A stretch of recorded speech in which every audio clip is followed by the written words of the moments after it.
Welcome to the show, Linzy Attenborough. You are a writer, director, and producer whose career has spanned over 2 decades now. You co-founded your own production company in 2006, which is Thought Juice Films Limited, and have produced music videos, short films, and TV, of which you've also won awards. You produced A Different Kind of Woman for 4 years, which is a TV program steeped in advocacy and designed to uplift and empower women, and co-produced on a low-budget feature film, The Wolf Garden. You've acted as assistant director for 11 feature films over the years, including On the Line and Exodus. There is a ton of other stuff to talk about with you, Linzy. Thank you so much for joining us, and please do tell us more. Well, I guess the most exciting thing is Exodus just premiered on Friday at the London Independent Film Festival.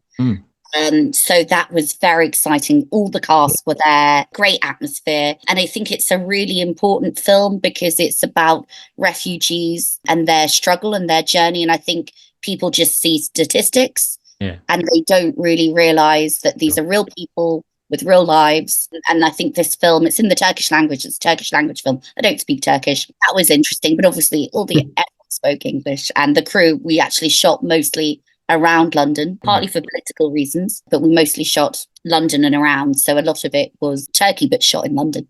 Right. And Iraq, but also shot in London. Obviously, it's make-believe, it's film, but I think it's a really powerful film. And it was very exciting that we got to premiere at the London Independent Film Festival. Yeah, sure. Wow. Do you play music? I love music. So I've only got one lung, which is kind of a tragic story. I had a tumor that took the other one away. It collapsed it. Terrible things, these tumors. So I can't sing so well now, but I like to sing still. But obviously, it's how long you can hold a note.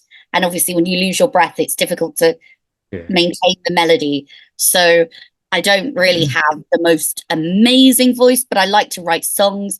I like music. And just for fun, and I think you'll find this exciting, Skyler, but just for fun with some friends, we're setting up this music event, which is going to be vinyl and live instruments and vocals all together, like a kind of jam thing that we're doing mid-May in Old Street. And basically, we're hoping that we might be able to raise some money for some up-and-coming musicians and perhaps get their music recorded on vinyl, because I'm sure you'll agree that it's a shame that musicians don't make money on their music anymore, because you don't make money on Spotify, really, and you don't make money on digital.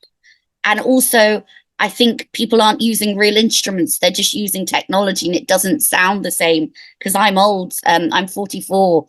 You've basically just hit every single kind of point that Skyler loves to make. So basically, you're reading his mind.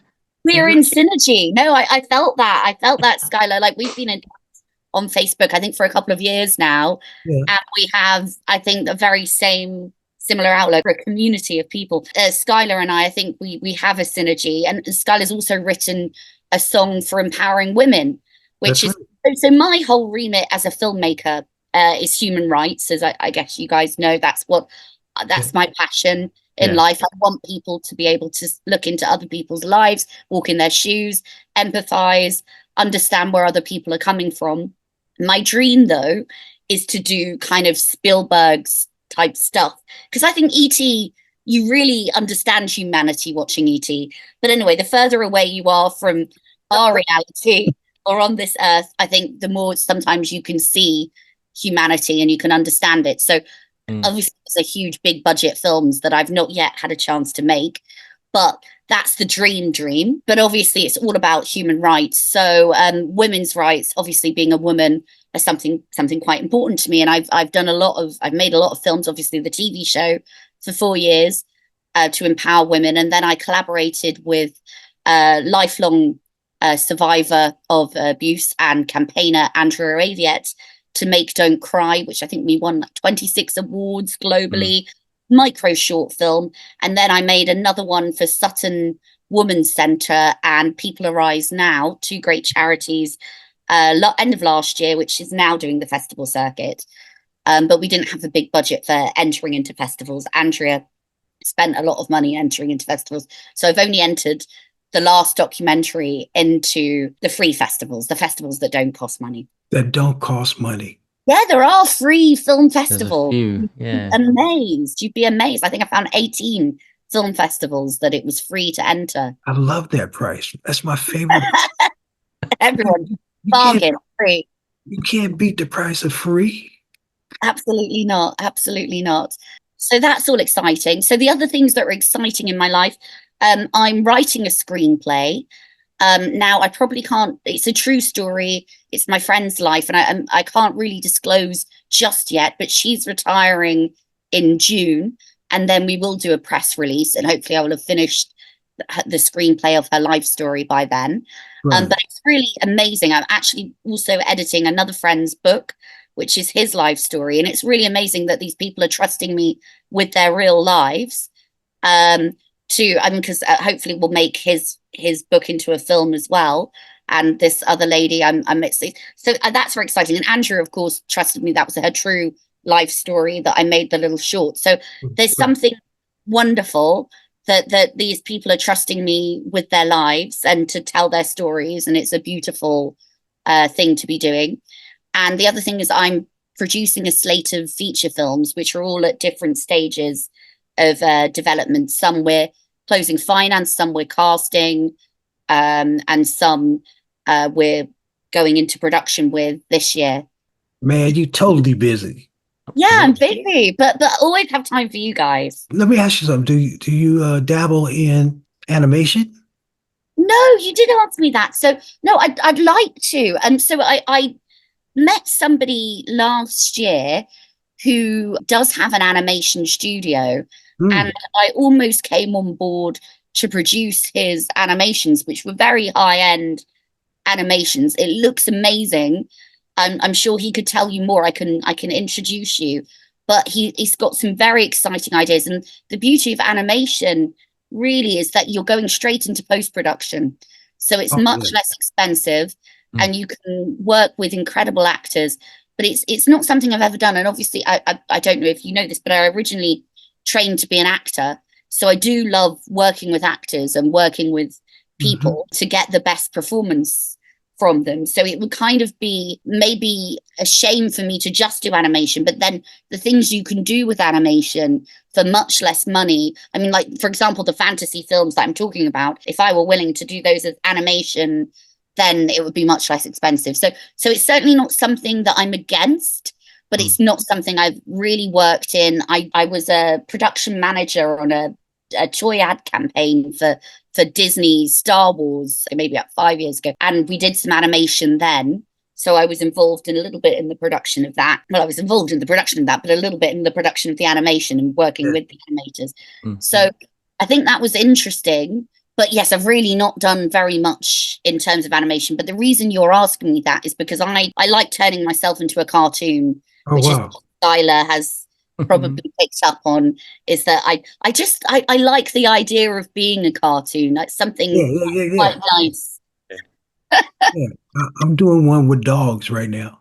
Amazing. You're doing an animation with dogs. Yeah, I'm going to do an animation for my video, for my song. Oh wow. Amazing. Amazing. And it's going to be the women's empowerment song that you sent me, or this is a new song? No, it's a totally different song. It's right, totally, but no, but there, and then there's another one that I'm doing with kids, right? Got 12-year-old kids. I started out in Ireland, Belfast, Ireland, and then we go on. Several countries are going to be, because I sing Positive Vibes. That's the name of the song. Yes. 21 times in the song, and I'm on different schools from different places where the kids are singing positive vibes, right? Yeah. Oh, that sounds and then the verses will be in animation. Nice. So you'll have it sounds good. It does sound good. And do you find, Skyler, that it's harder now as a musician, because do people watch music videos anymore? Is really my question, because I know that, like, when I used to make music videos when I first started out to kind of showcase what I could do, and I'd do them very cheaply, which in those days were for £500. But now I guess anyone with an iPhone can kind of do what I did with some lighting. Of course, we did, maybe the production was a little bit higher than, did people really watch music television like they used to? Probably not. So I had friends that worked, for example, on Seal's video, Kiss from a Rose, and all of that. And that was, I think, like £100,000. The budget's sometimes 10 million. The budgets were big and they had proper productions and shoots, but obviously there isn't that money in music anymore, and there isn't that money in video production. So anyway, really my question was, do you think that people still watch music videos? I mean, I do. I go by things that catch my eye. Right. Okay. So you watch music videos. The internet's only been here since 1996, right? Yeah, that's right. Yes. So I go back 6 decades, So that's the cool part, because I can tell you what people were wearing back then. Yes. All of that stuff, right? Yeah, so I'm 44, so a good part of my life, we didn't have the internet. That we sort of did because my parents worked for the Open University. So we had some kind of internet, like very early. Right. Yeah, but I remember obviously a world before mobile phones, before the internet, quite clearly. So it is really interesting to see like how the world has changed. And I suppose to us, Skyler, it's quite exciting. These new mediums. I'm very excited by AI. I mean, obviously, it's been had a devastating effect on the film industry with all the strikes. But I find it quite exciting. Like the amount of research it can do for me in a short space of time is amazing. I mean, for me as a writer, because a lot of writing is research. Like, what was it like in this place at that time? What did this look like? What does this building look like? These sorts of scene descriptions of the streets, so it's really useful for things like that. So I'm kind of embracing all of this technology and quite excited by it. It isn't trendy because it's had a terrible effect on the film industry, because they were, I mean, you probably know, they were getting extras, paying them for one day, scanning their face, and then putting them in all the different scenes in the background as films, and obviously so they didn't get paid. So they only got paid for the one day that they came and were scanned. So, I mean, obviously, yes, robots are going to take over the world, but maybe it's already taken over the world. Look how excited you are about it. Yeah. Come on, viva the robots. So true. So I just want to talk a little bit about, I mean, you mentioned the phenomenal amount of projects that you've got going on at the minute. How you split your time, how you juggle all these projects that you've got, and also what kind of timescales you run on, or is it literally it takes as long as it takes? Would you have a finite idea of how long a given project is going to take? So it does completely depend on the project. So obviously there are some projects which are purely, for example, the documentary that I made for Sutton Women's Centre, for example, we had a very specific date that we were going to shoot, that they needed it for, because it's part of a light and dark festival. Yeah. So they, so it had a particular release date. So obviously you work towards that release date. And sometimes, and actually, usually you will work, even with a feature film, you'll work with a sales agent and you'll tell them when you're going to release the film. And they'll hopefully give you a minimum guarantee based on your cast and based on the merits of the film and the team behind it for those release dates. So then you're still working towards that date. Yeah. So it's like any project, you've got to get certain things done for a certain time. With some of these other projects, I mean, it is so you can't get it's chicken and egg a little bit, because you can't get the cast without the finance, and you can't get the finance without the cast. Yeah. And as I grow in terms of being more established, I'm building up relationships with executive producers and investors. So now we have a pool of investors, so we can say there's always money available if we have the right talent. So that's kind of combating that to a certain degree. But obviously, the longest process. So we have the script. Getting the script right could take something between 7 and 14 years. How long is it? Wow. Well, it'll be good when it's good. It's good when it's good. And it could, I mean, I've written a screenplay in 3 days because that's what I was asked to do. It was terrible, but it was You hit the brief in 3 days. I did it. Yeah. I worked long hours, but I wrote a whole only 90 pages, but a horror movie in 3 days because that was what I was asked to do. To answer your question, it depends when you've got to release it. It's very difficult to say. It completely depends on the project. But once you've got the script right, the next thing to do is to work out how long it's going to take to film it. And to, in the best possible way, how long is it going to take to film it? And also, how much is it going to cost? So then the next thing that happens is the script breakdown and the budget. Now that can take me 1 to 2 weeks, depending on how many scenes there are and how much. And you can get AI to do that. Now that I do not get AI to do that because I like to become a doctor of every film that I work on. Right. Partly because knowledge is power, and you don't have to be power mad or a megalomaniac. You just have to have knowledge, and then people come to you wanting to know things. So that's useful. Partly it's just you understand the film. You know the ingredients you need to cook. You need to make your film. So it's quite important to me. So I do that manually, and then obviously I work out the budget. I work out the costs, which can be research I can already know. Then, so this takes, that only takes like 2 weeks to do the script breakdown, schedule and budget. Then the next thing is obviously casting, because we then know what we're going to be offering the actor. Yeah. And obviously, depending on the cast, that's going to affect the budget again, because it's going to affect how much the film is going to make. Yeah. So that's a very important part of the process. That obviously, if we get well-known actors, there's a chance it might get theatrical release, which is going to really increase the value, because obviously we're going to get the film theatrical release because we're going to enter it into festivals, because I really think for an independent film that is the best way to get the publicity, to get everybody talking about it, to get the best distribution deal is how well does it do at festivals. Otherwise, with a big budget film where you've got well-known actors, it can just go to the cinema. You don't need to do the film festivals. What's a big budget? Well, in the UK, they've got very specific criteria. So I think a low budget is 5 million. Then micro budget is like under 1 million, I guess, micro budget. And so you have films made for like 60,000. Well, we all know there's like incredibly inexpensive. You can do that? You can make one for 60,000? On the Line, the one that I worked on I was the first assistant director on, and it's done incredibly well at festivals. And it's just one actress on screen. And it's her in a switchboard in the 1960s. She gets a call for help. She tries to help that person, obviously all within the switchboard.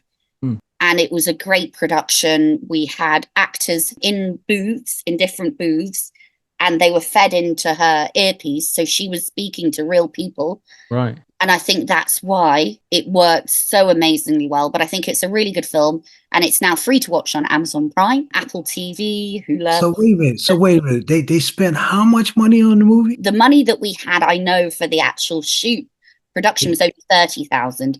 I do not know how much they then went to spend on post. Yeah, so you get the money from Amazon. So no, it's a really good thing.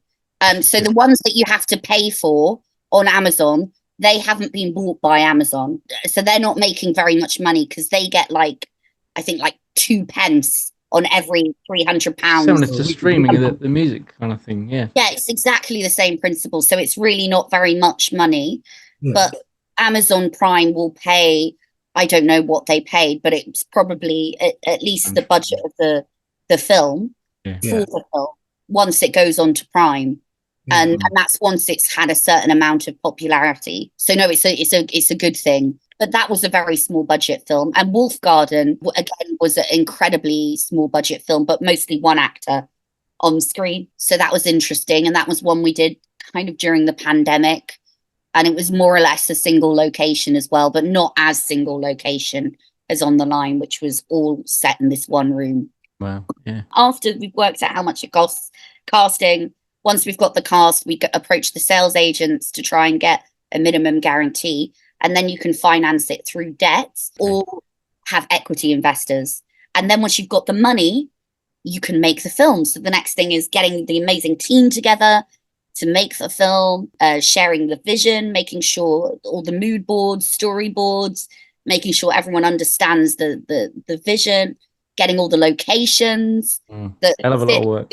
One hell of a lot of work. Production design. Yeah, Tom. Wow. Huge amount of work. I love the part where it goes, and once you have the money, yeah. I like that part. Yeah. You can do anything. What you got the money, you know what I'm saying?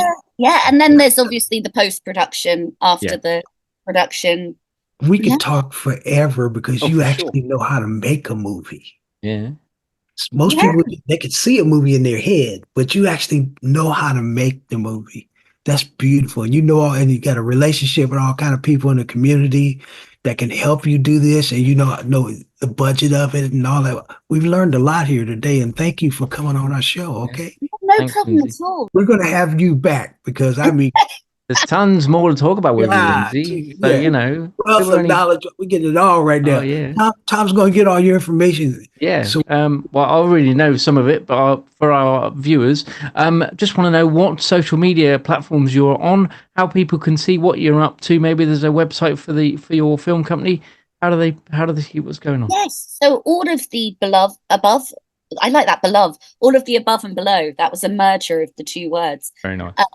So yes, thoughtjuicefilms.co.uk is my production company. Linzy Attenborough, I have a director Facebook page, as well as my personal page. You can follow, that's fine. Instagram, again, I'm just Linzy Attenborough on Instagram, nothing fancy. It's just my name, which actually I spell it in a bit of a fancy way. Linzy is the spelling of Linzy, which I just made up. It's not the real spelling. Linzy is my real name. It's okay. But I should tell this story because my mum's Scottish and it'll be important to her. So I have the Scottish spelling of the name, which is the male English spelling of the names. So it's Lindsay on my passport. Yeah. But I changed it to Linzy when I joined Equity when I was a young actor. I love it. Thanks for coming on that show. No problem. Take care. Music can save the world. Music can save the world. If we all get together, music can save the world. Yeah. Music can save the world. Music can save the world. If we all come together, music can save the world. There's an urgency facing our humanity. Thank you so much for watching. To stay up to date, please click subscribe and hit the bell. You can also join our group on Facebook and find us on LinkedIn and Instagram.